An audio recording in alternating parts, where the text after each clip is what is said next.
Dans un garage animé au cœur de New York, un mécanicien noir de 20 ans travaille dur lorsqu'un Hells Angel, couvert de tatouages et vêtu d'une veste en cuir, fait irruption en suppliant pour une réparation urgente afin de rejoindre sa fille blessée à l'hôpital. Alors que tout l'atelier lui tourne le dos, le jeune mécanicien intervient pour aider et se fait licencier par son manager. Ce qu'il ignore, le motard est le frère du PDG, et ce qui se passe ensuite va choquer tout le monde. Avant de plonger dans cette histoire, dites-nous d'où vous regardez. Nous aimerions connaître vos pensées. La ruée matinale dans le centre de Manhattan bourdonnait comme une machine bien huilée. Les voitures encombraient la rue à l'extérieur du garage automobile situé au coin de la 54e et de Lexington. Klaxons hurlant, le bruit des chantiers à proximité résonnant. À l'intérieur du garage, des néons clignotaient au-dessus des rangées de coffres à outils en acier et des voitures suspendues en l'air. L'air sentait l'essence, le caoutchouc usé et le café brûlé. Les mécaniciens se déplaçaient paresseusement, riant à des blagues grossières et buvant dans des mugs surdimensionnés alors que la journée s'écoulait lentement. Mais pas Malik. À seulement 20 ans, Malik se démarquait, non seulement par sa jeunesse, mais parce qu'il travaillait comme si sa vie en dépendait. Il avait la peau d'un brun profond, les cheveux coupés ras et des bras musclés par des années à manier des clés. Il portait une combinaison bleu marine tachée de graisse, avec son nom brodé sur la poitrine. La sueur perlait à ses tempes, même dans la fraîcheur matinale. Alors que les autres discutaient et vérifiaient leur téléphone, Malik était allongé sous un Ford Explorer 2022, réparant un essieu tordu sans un mot. Les gens le remarquaient, mais pas comme il le méritait. « Hé, quelqu'un dit à Junior de prendre ma clé. Allez, dépêche-toi, rookie !» lança un des techniciens seniors, jetant un chiffon dans la direction de Malik. Un autre ajouta avec un sourire narquois, « Malik est doué de ses mains. Ça vient d'une longue lignée de gens qui faisaient du travail manuel, si vous voyez ce que je veux dire. » Rires éclatèrent. Personne ne broncha. Malik serra les dents, roula hors-dessous le véhicule et marcha vers le mur à outils en silence. Ce n'était pas la première remarque. Ce ne serait pas la dernière. Chaque jour, des pics subtils sur sa peau, son âge, ses origines.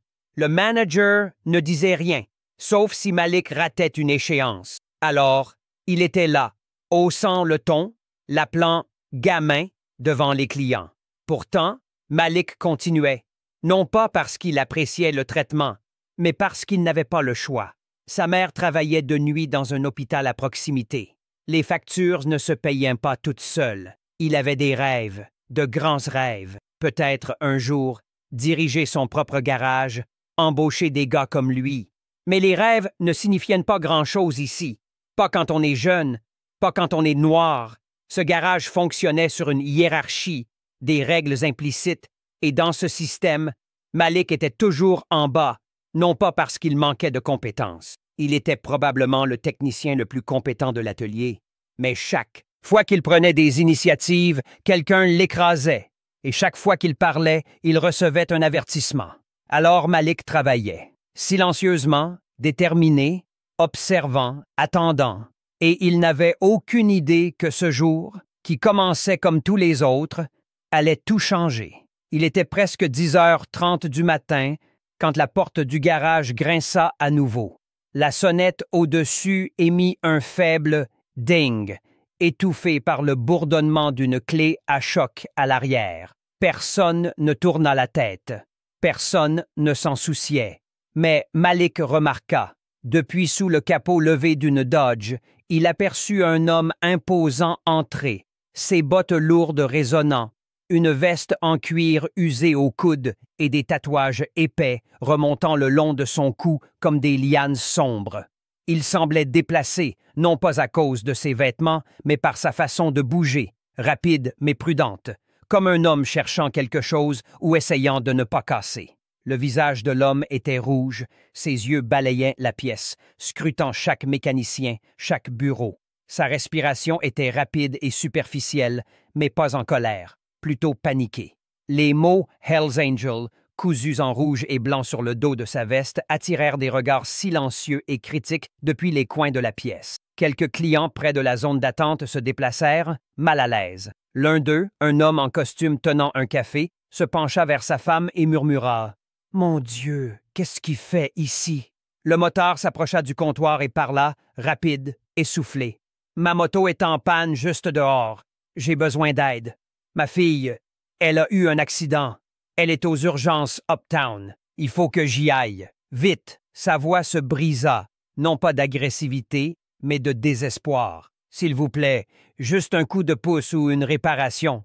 Ce qui me sort d'ici. » La réceptionniste, une femme nommée Kim, avec des ongles assez longs pour tapoter son téléphone tout en tapant, ne leva même pas les yeux. « Asseyez-vous, » dit-elle platement. « Quelqu'un s'occupera de vous, mais j'ai vraiment pas le temps d'attendre. Monsieur, tout le monde ici a quelque part où aller, » rétorqua-t-elle sèchement.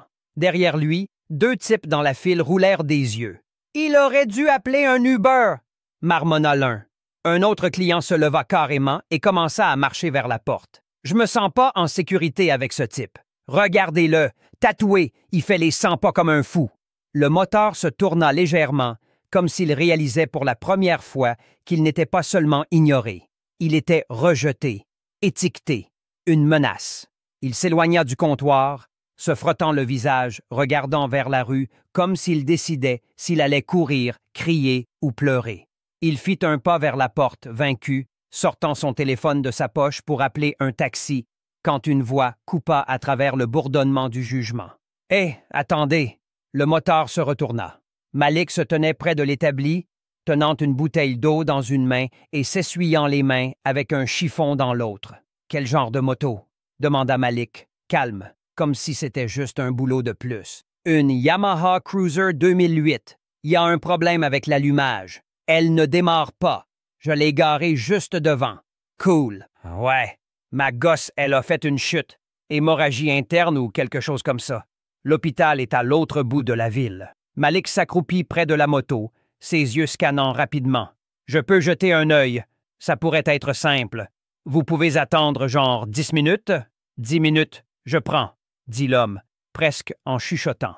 De derrière eux, une voix sarcastique retentit. « Regardez Malik, qui joue au capitaine sauveur de motard. » Malik ne se retourna pas, ne répondit pas. Il se contenta de fouiller dans sa boîte à outils, méthodique, et se mit au travail. Mais à l'intérieur, son cœur battait fort, pas de peur, mais sous le poids de tout ce qui l'entourait. Il savait exactement ce qui se passait. Les regards, les chuchotements, la distance que les gens gardaient. C'était familier, trop familier. Il l'avait vécu depuis qu'il était assez grand pour être suivi dans un magasin, ou qu'on lui demandait s'il travaillait vraiment ici. Il n'aidait pas cet homme par pitié. Il aidait parce qu'il le comprenait. Mais pendant que Malik travaillait, la tension s'épaississait. Le moteur restait prêt, observant. Même dans sa panique, il jetait des coups d'œil par-dessus son épaule, méfiant à l'idée qu'on lui demande de partir à nouveau. Les autres techniciens les ignoraient maintenant, mais l'air était lourd de jugement, comme une mèche attendant d'être allumée. Puis vinrent les pas, lourds, tranchants. Monsieur Karen, le manager du garage, la quarantaine, tête rasée, et un rictus permanent comme s'il auditionnait pour un rôle dans une mauvaise série policière. Il repéra le moteur, puis Malik, puis les outils sur le sol. « C'est quoi ce bordel? » Malik se leva lentement. « Je l'aide juste, une réparation rapide, son... » « Je t'ai pas demandé un roman, Malik. Qui t'a dit de travailler sur cette moto? »« Personne. Mais le mec a besoin. » Karen s'approcha, sa voix baissant, dangereuse. « Il n'est pas client. Pas officiellement. Tu ne travailles sur rien sans ticket. Tu le sais. » Le motard parla, hésitant. « Je paierai ce qu'il faut. Je demande pas un service gratuit. » Karen se tourna vers lui. « Je me fiche que vous offriez un chèque en blanc. C'est un établissement professionnel. On ne fait pas de faveur aux gens qui entrent de la rue en ayant l'air d'une menace. » Malik cligna des yeux. Ce mot, menace, comme s'il était estampillé sur un front. Il avança d'un pas, sa voix basse mais ferme. Il ne menace personne. Il essaie de rejoindre sa fille. Si c'était quelqu'un d'autre, ça suffit. Karen pointa la porte. Retourne à ton poste maintenant. Le motard recula, prêt à partir. Écoutez, je voulais pas causer de problème. Je trouverai un autre moyen. Malik ne bougea pas. Il regarda Karen, puis les gens qui observaient depuis les coins, ceux qui n'aidaient pas, qui n'offraient même pas une minute de leur temps. Vous allez vraiment laisser cet homme partir alors que vous avez 10 mécaniciens qui sirotent leur café? Malik, j'ai fait des doubles shifts, pris les pires boulots. Vous m'avez dit que travailler dur me mènerait quelque part ici. Et la seule fois où j'aide quelqu'un sans rien demander, vous êtes prête à me virer? Les yeux de Karen se plissèrent, sa lèvre se retroussa. Rassemble tes outils. T'es fini. Silence. Malik ne discuta pas. Il le fixa en retour, non pas avec choc, mais avec quelque chose de plus froid. L'acceptation. Le moteur baissa les yeux, murmura « Je suis désolé, petit. » Malik secoua la tête. « Ne le soyez pas. C'est pas votre faute s'il ne vous voit pas, ni moi. » Le moteur hésita, puis tendit la main. Malik la serra. Une poignée brève, solide, une compréhension partagée. Et juste comme ça, l'homme en veste de cuir franchit la porte. Malik resta seul, au centre d'une pièce pleine de gens, mais toujours invisible. Le garage retrouva son rythme avec une facilité inquiétante après le départ du moteur, comme si une pierre avait été jetée dans un étang et que la surface s'était lissée trop vite. Malik resta immobile un moment, la morsure des mots du manager encore vive à ses oreilles. Autour de lui, les outils cliquetaient et les pneus sifflaient sous l'air comprimé. Personne ne lui dit rien. Pas de tape dans le dos, pas de défense, juste le silence et l'accord tacite qu'il avait franchi une ligne en se tenant aux côtés d'un homme comme celui-là. Il essuya ses mains sur sa combinaison machinalement, retournant vers son établi comme un homme qui n'avait pas été licencié mais qui avait encore des choses à terminer. Les outils étaient toujours là, étalés. La Dodge sur laquelle il travaillait attendait toujours. Et pourtant, tout semblait différent maintenant. L'acte était accompli. Le choix était fait. De derrière, un des techniciens marmonna juste assez fort pour que Malik l'entende. Tout ça pour un crasseux en gilet de motard. Ça valait pas le coup, mec. Malik ne répondit pas. Ses mains étaient instables, mais sa poitrine brûlait, pas de regret. Non, ce n'était pas ça. C'était la prise de conscience. La dure vérité qu'il importait peu combien d'heures il passait, combien d'essieux cassés il réparait, ou combien de fois il souriait à travers des dents serrées. Il serait toujours le premier à être mis dehors, toujours le plus facile à blâmer. Il avait passé 2 ans à prétendre que garder la tête baissée lui vaudrait du respect, mais le respect, réalisait-il maintenant, n'était jamais offert. Il entendit le manager dans le bureau à l'arrière, sa voix tranchante et dédaigneuse, probablement au téléphone avec le siège ou peut-être en train de se vanter auprès d'un ami de la façon dont il avait géré la situation. Malik pouvait tout voir dans son esprit, le rictus, l'autosatisfaction, l'absence totale de compréhension de ce qui s'était réellement passé. Il continua à travailler, non pas par entêtement, mais par instinct. Un boulon, puis un autre. Ses mains bougeaient par mémoire musculaire, mais ses pensées dérivaient. Il imaginait le moteur sur le trottoir, cherchant son téléphone, espérant qu'un taxi arriverait à temps.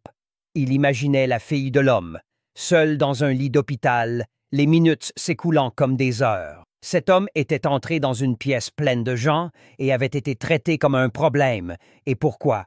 Une veste, des tatouages, le mauvais type de désespoir? Malik avait vu ce regard dans les yeux des autres auparavant, le genre qui disait « Tu n'es pas des nôtres, tu n'as pas ta place ici ». Il avait grandi en voyant sa mère se faire ignorer dans les magasins, les professeurs le rejetaient sans raison. Les flics ralentissaient en passant près de lui quand il rentrait tard du travail, et maintenant, c'était encore là, mais cette fois, quelqu'un d'autre en était la cible. Quelqu'un qui, sur le papier, n'aurait jamais dû avoir quoi que ce soit en commun avec Malik, et pourtant, ils avaient tout en commun à ce moment-là. « Yo !» appela Kim depuis le comptoir. « Tu vas rester planté là toute la journée? Karen a dit que t'es viré. » Malik leva les yeux et pendant 1 seconde, il voulut dire quelque chose, défier le système, crier. Mais à quoi cela changerait-il quelque chose? Ces gens avaient déjà décidé. Alors, il hocha la tête calmement et retourna à l'arrière pour récupérer ses affaires. Le vestiaire sentait la sueur rance et le caoutchouc. Malik ouvrit son casier lentement, les charnières grinçant comme si elles n'avaient pas été graissées depuis des années. Il y jeta ses gants, dézippa sa combinaison à mi-hauteur et prit une longue inspiration. Il n'était pas en colère, pas comme il l'attendait, pas d'une manière qui pourrait être résolue par des cris ou des poings.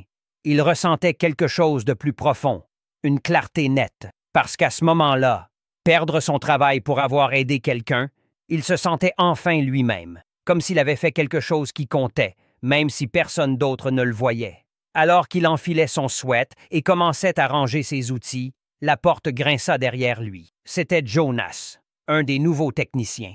À peine 1 an dans le métier, il parlait peu. « Hé! » marmonna Jonas. « Ce que t'as fait de là-bas, c'était quelque chose. » Malik lui lança un regard, pas tranchant, juste fatigué. « Ouais. » Jonas se gratta la nuque. « Je veux dire, je sais pas. Ce type avait l'air louche, mais il était pressé. Ça semblait réel. La plupart des gars ne lui auraient même pas accordé un second regard. C'est tout. » Malik ferma sa boîte à outils avec un clic. « Ouais, c'est le problème. » Il passa devant Jonas sans un mot de plus, ses bottes résonnant dans le couloir. Chaque pas semblait plus lourd, comme s'il portait non seulement un sac d'outils, mais le poids de toutes les fois où il avait dû ravaler sa fierté. En atteignant à nouveau la salle principale, il s'arrêta. Le sol de l'atelier était tel qu'il avait toujours été, les machines bourdonnaient, les hommes parlaient, l'huile tachait le béton, un monde qui avait décidé qu'il n'y avait pas sa place. Karen se tenait près du comptoir, un clipboard à la main, prétendant ne pas remarquer Malik, mais sa mâchoire était crispée. Ses yeux se levèrent juste assez longtemps pour dire « Ne dis rien de plus ». Malik ne dit rien. Il se contenta de pousser la porte d'entrée et sortit dans l'air frais, et là, debout au bord du trottoir, se trouvait le motard. Il n'était pas parti. Malik cligna des yeux, surpris. « Je pensais que vous seriez à l'hôpital maintenant. » L'homme hocha la tête. « J'y étais, je viens de revenir. » Il marqua une pause. « Elle est stable. J'y suis arrivé à temps, grâce à vous. » Malik le regarda, cherchant. « Pourquoi revenir? » Les yeux du motard étaient fatigués mais clairs. « Parce que j'ai été à ta place. Parce que personne ne devrait payer ce prix pour avoir fait ce qui est juste. » Malik ne savait pas quoi dire, alors il ne dit rien. Le motard tendit la main à nouveau, plus fermement cette fois.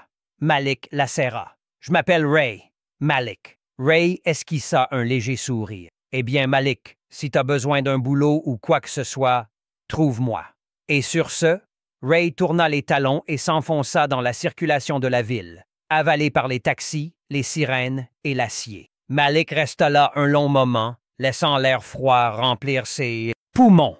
Il ne savait pas ce qui allait se passer ensuite. Pas de travail, pas de plan, mais quelque chose avait changé. Pour la première fois depuis longtemps, Malik sentit qu'il n'avait pas seulement survécu à la journée. Il avait choisi qui il voulait être, et cela faisait toute la différence.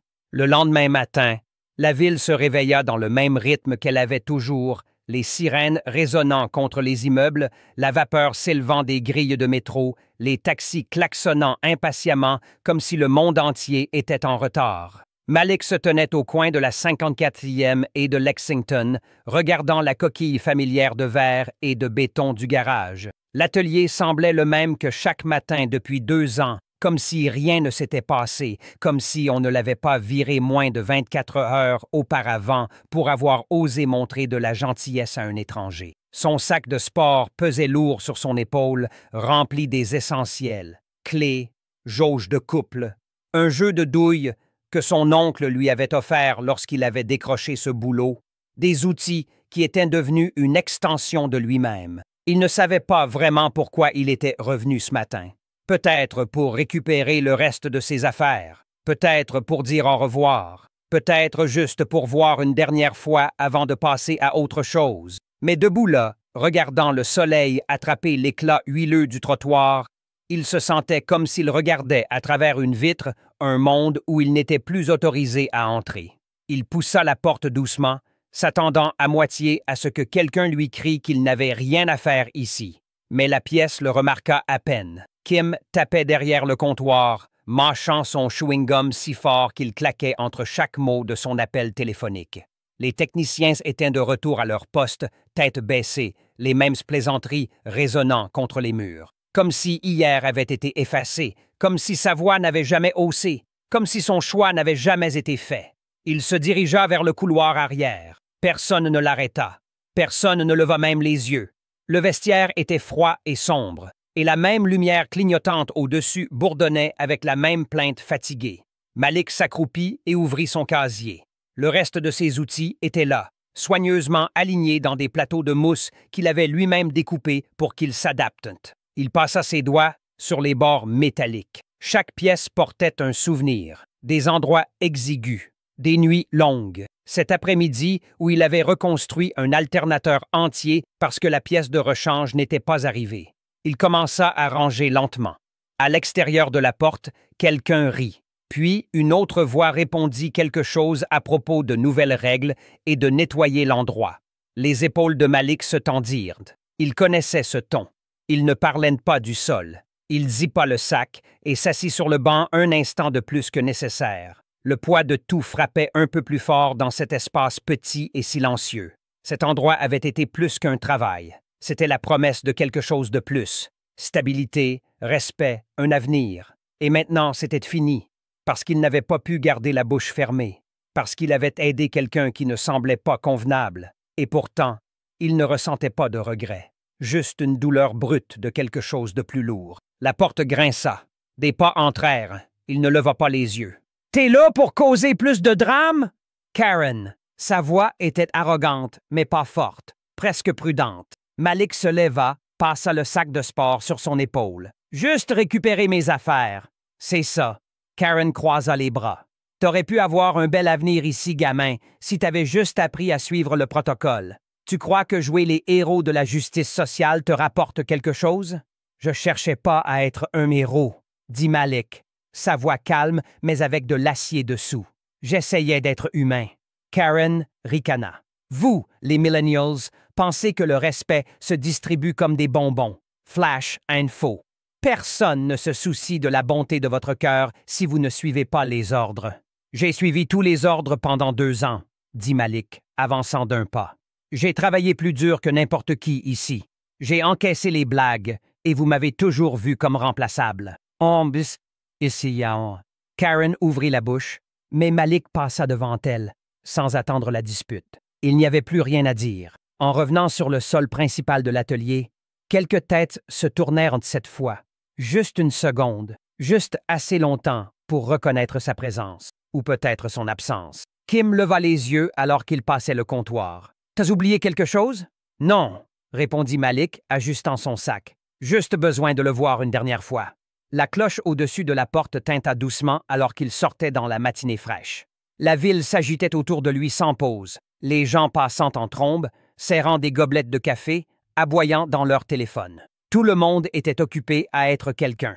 Il marcha pendant des blocs, sans destination claire, passant devant des chantiers, des épiceries et des pressings, devant des coins où lui et sa mère attendaient quand elle commençait à travailler de nuit et qu'il était encore au lycée, trop effrayé pour dormir avant qu'elle ne rentre. Ses pas le portèrent finalement à un banc de parc en face de l'hôpital, là où Ray avait dit que sa fille était. Il ne savait même pas pourquoi.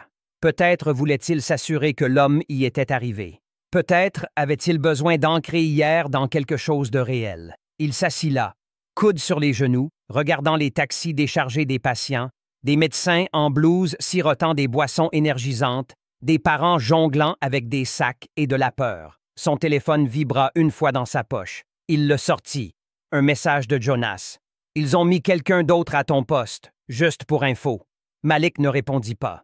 Il éteignit le téléphone et le glissa dans sa poche. Il s'adossa, laissant le soleil trouver son visage, et respira. La journée était plus froide qu'il n'aimait, mais pour la première fois depuis longtemps, il ne se sentait pas petit. Il se sentait libre, détaché. C'était terrifiant, mais c'était honnête. Quelque part au fond de lui, une fierté silencieuse s'éveillait. Car dans un monde qui récompensait souvent la cruauté, il avait choisi la compassion. Et même si personne n'avait applaudi, même si cela lui avait coûté son salaire, son emploi du temps, le rythme de sa vie, il avait fait ce qu'il savait être juste. Et cela valait quelque chose. Peut-être pas pour le monde, mais pour lui-même, et pour l'instant, c'était suffisant. En fin d'après-midi, Malik avait fait la paix avec l'idée que ce chapitre de sa vie était terminé. Il n'avait pas trouvé de clarté assis sur ce banc de parc, Mais quelque chose s'était apaisé en lui, une stabilité, peut-être même un soulagement. Il n'avait pas simplement quitté ce garage hier. Il s'était éloigné d'une version de lui-même qui essayait trop fort de s'intégrer dans un espace qui ne voulait pas de lui à la base. Pourtant, les fins ne venaient jamais sans leur poids. Alors qu'il rentrait chez lui, son sac de sport tirant sur son épaule, son esprit ressassait les mêmes questions encore et encore. Et maintenant, où aller ensuite? Qui donnerait une chance à un mécanicien noir de 20 ans qui s'était fait virer pour avoir répondu? Quand il atteignit son immeuble à Harlem, un étroit bâtiment de 5 étages avec de la peinture écaillée et des escaliers grinçants, il s'attendait à disparaître dans une longue nuit de recherche d'emploi en ligne et à manger des restes avec sa mère, mais au lieu de cela, il trouva une note scotchée sur sa porte. Son nom était griffonné au marqueur noir et l'écriture était précipitée mais soignée. Reviens au garage maintenant. PDG. Malik la fixa un moment, à moitié convaincu que c'était une blague. Mais ce n'était pas le genre de farce que ses voisins feraient. Et personne au garage n'avait cette écriture. Son estomac se noua, en partie par curiosité, en partie par appréhension.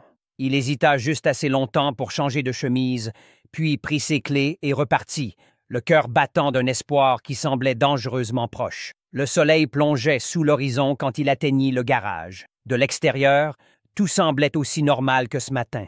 Mais à l'intérieur, quelque chose avait changé. Les lumières du hall étaient plus vives, et l'énergie avait changé, plus calme, plus tendue. Les mécaniciens ne traînaient pas ou ne riaient pas.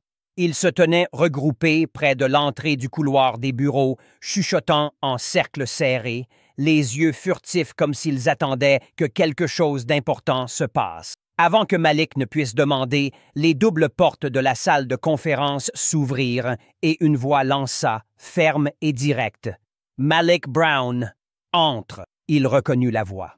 Monsieur Ellison, le PDG de toute la chaîne de garage. Il l'avait vu 2 fois auparavant, de loin, lors de visites de sites où tout l'atelier était astiqué comme une salle d'exposition.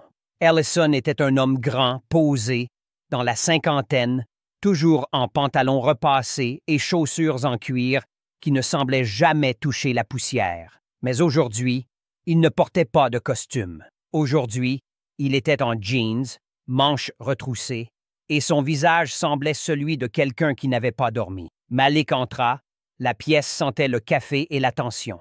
À l'autre bout de la table se tenait Ray, le motard, sa veste en cuir suspendue au dossier d'une chaise, bras croisés, expression indéchiffrable. Malik se figea, incertain de ce que cela signifiait. Mais Ray lui fit un léger signe de tête, pas un sourire, juste un geste qui disait « T'es bon, je te couvre ». Ellison fit signe à Malik de s'asseoir. « T'as eu une sacrée semaine, à ce qu'on m'a dit. » Malik s'assit lentement, sa voix prudente. « Je m'attendais pas à revenir. » Ellison se pencha en avant, joignant les mains sur la table. « Hier, un homme est entré dans un de mes ateliers, et la plupart de mon personnel l'a traité comme un criminel, une menace. Ils l'ont jugé sur son apparence, pas sur la raison de sa présence. Il a demandé de l'aide et il a été ignoré. Pire qu'ignoré, rejeté. Ici. La voix de Ray Silva, basse et claire. Sauf par lui.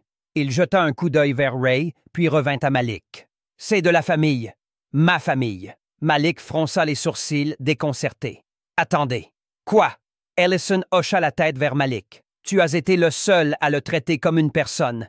Et grâce à ça, il est arrivé à l'hôpital à temps pour voir sa fille sortir de chirurgie. Tu n'as pas juste réparé une moto. Tu as donné à un père une chance d'être aux côtés de son enfant quand ça comptait le plus. » La gorge de Malik se serra. Il ne s'attendait pas à ça, à rien de tout ça. Il remua sur son siège, ses yeux passant de l'un à l'autre. « Je cherchais pas à faire une déclaration. Il avait besoin d'aide, » dit Ray simplement. « Et tu l'as donné. Personne d'autre ne m'a même regardé. J'ai vu ça avant, j'ai vécu ça. Les gens n'attendent pas de gentillesse de la part de gars comme moi. Mais toi, t'as pas hésité. T'as agi. » Il y eut un long silence avant qu'Ellison ne reprenne la parole. « Ray n'est pas seulement mon frère. Il m'a aidé à construire cette entreprise à ses débuts, avant les costumes, avant les contrats. Il était là, dans le froid, à réparer des voitures avec moi bien avant qu'il y ait 10 ateliers et un conseil d'administration. Il s'est retiré il y a des années, mais il compte toujours pour moi et pour cette entreprise. Et quand j'ai appris comment il a été traité hier, j'étais furieux. La voix de Malik était basse. J'ai perdu mon boulot pour ça. Ellison se redressa. Et ton manager a perdu le sien ce matin. Avec effet immédiat, la discrimination, qu'elle soit raciale, sociale ou visuelle, n'a pas sa place sous ce toit. Malik cligna des yeux, stupéfait. Attendez, sérieusement? Ray sourit pour la première fois. Un sourire petit, tordu, plein de crâne. T'as payé un prix pour avoir fait ce qui est juste. Il est temps que quelqu'un d'autre le fasse aussi. Ellison se leva, marchant vers un petit dossier sur le bureau. Malik, j'ai examiné ton dossier. Tes performances sont parmi les 5% les plus élevés de tous nos ateliers. Tu n'as jamais eu une seule plainte officielle et chaque client que tu as servi est reparti satisfait. Ce n'est pas courant à ton âge. Il fit glisser le dossier vers lui. On t'offre une promotion. Technicien en chef pour cet atelier. Augmentation de salaire, avantage, une équipe à toi. Et on travaillera directement avec toi pour s'assurer que cet atelier reflète les valeurs qu'on prétend défendre. Malik fixa les papiers, submergé. La pièce devint légèrement floue sur les bords. Pendant un moment, il ne put parler. Ray brisa le silence. Je porte pas de costume. Je serre pas la main, sauf si je le pense vraiment, mais je le pensais quand j'ai dit que ce que t'as fait comptait. Tu m'as vu, et aujourd'hui, je voulais m'assurer que toi aussi, tu sois vu. Malik se leva lentement, sa voix juste au-dessus d'un murmure. Merci. Je sais même pas quoi dire. Ellison tendit la main. Dis oui. Et Malik le fit. Pas avec des mots, mais avec une poignée de main. Solide, sûre, stable. Le genre de poignée qui disait « Je suis là, je suis prêt, j'ai ma place ». En quittant la pièce, les autres techniciens s'écartèrent pour le laisser passer. Personne ne rit, personne ne chuchota. Ils le regardaient différemment maintenant, pas parce qu'il avait gagné quelque chose, mais parce qu'il n'avait pas reculé. Dehors, la ville s'était assombrie dans le crépuscule. Les lumières s'allumaient dans les fenêtres comme des étoiles qui se réveillaient tôt. Malik marcha sur le trottoir, dossier en cuir à la main, et expira. Pour la première fois, il ne se sentait pas comme s'il survivait. Il se sentait comme s'il devenait.